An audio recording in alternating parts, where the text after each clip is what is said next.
Morkonate Mikolenine. Ačiū pirmininkė. Aš balsavau šitą dokumentą ir norėčiau pasakyti, kodėl.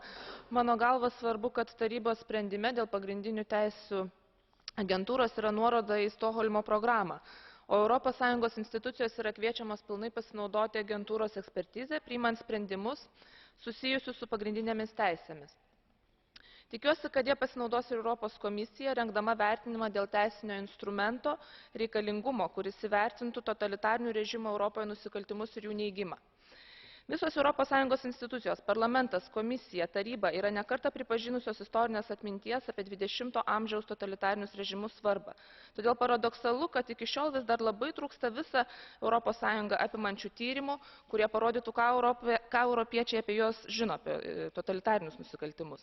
Todėl tikiuosi, kad agentūra naujame savo veiklos etape skirs daugiau dėmesio ir atitinkamai subalansuos tyrimų temas totalitarinių režimų srityje. Čia ji turėtų užmegzti bendradarbiavimą su Prahos platforma, tai yra Europos komisijos remiama Europos šalių tyrimo institucijas vienijančia organizacija, turinčia išskirtinę ekspertizę apie sovietinį palikimą Europoje. Ačiū. Thank you very much. And just now for 1 minute, Madam Basescu. Votat în favoarea recomandării, deoarece activitatea agenției a contribuit la o mai bună implementare a principiilor Cartei Europene a Drepturilor Fundamentale. Prin rapoartele publicate, agenția a scos în evidență probleme în ceea ce privește discriminarea, rasismul, xenofobia,